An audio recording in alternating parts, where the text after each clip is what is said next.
Today is Wednesday, Parashat Pinchas.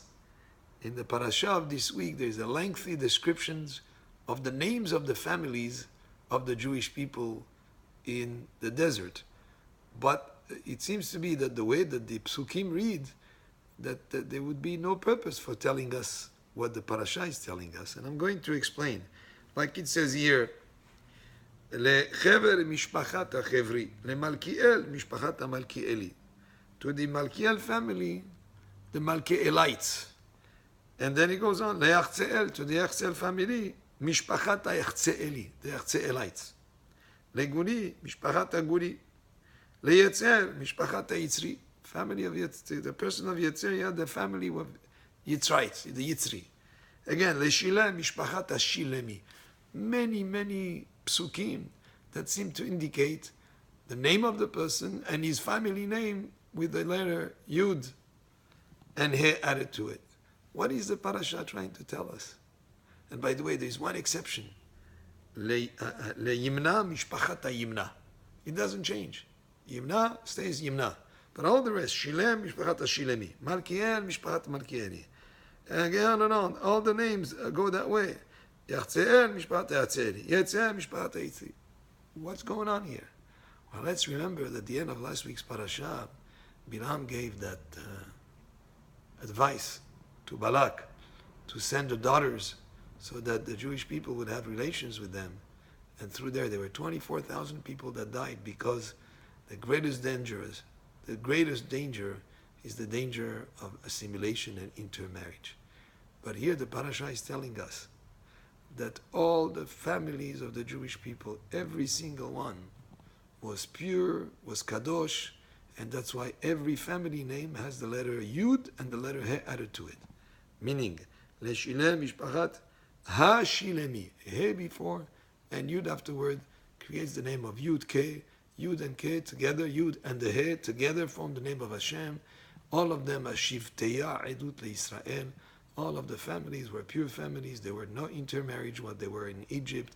There was no assimilation.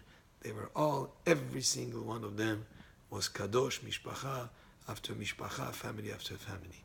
There was only one instance of Shlomit Bat Divri, which is highlighted in another place in the Torah. She was the only one who had a child from an Egyptian who fooled her, who tricked her into thinking that he was actually her husband. So he goes on that he came very early in the morning when her husband had already gone to work and she thought she was with him. That was the only case. Aside from that, all of them Shiftei al Israel. Now the name Yimna, as a name of a person, his family is also Yimna. Why? We don't need to change it because it has a Yud at the beginning, Yimna, Yud at the beginning and He at the end.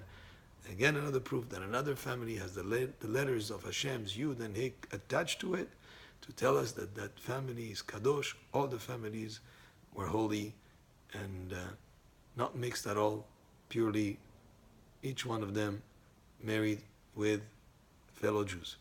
Now, this parasha is the parasha, Pinchas, is where the Sofer Torah is opened the most time than any other parasha in the Sefer, in the Torah. Why is that? After all, we read every parasha on a Shabbat. One Shabbat. Why would the parasha of Pinchas be opened so many times that it is open many times throughout the year?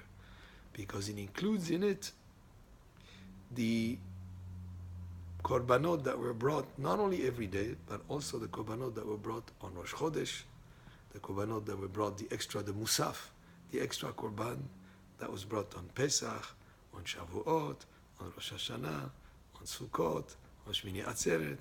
And therefore, when we take out two Sifrei Torah on a day of holiday, the second Sefer Torah is to read from the portion of Pinchas, the portion that is applicable to their holidays.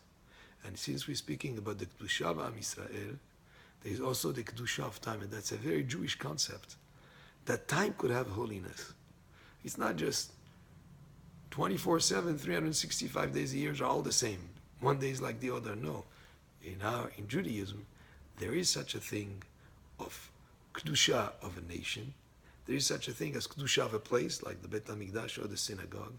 And there is also Kedusha of time, that there are certain times of the year, certain days of the year, whether it's a Chodesh or or a festival, or Rosh Hashanah, or Kippur, that have a certain holiness imbued in the time of that day. And that's another aspect in the parasha of this week. It speaks about the holiness of time. And that's why we say in the Kiddush, or we say on the holidays, Mekadesh Yisrael ve'azemanim. We bless Hashem who sanctifies the Jewish people, gives them a dimension of holiness, and also the zemanim and the times of the year when we have a certain holiness attached to time also. Baruch Adonai le'olam. Amen ve'amen.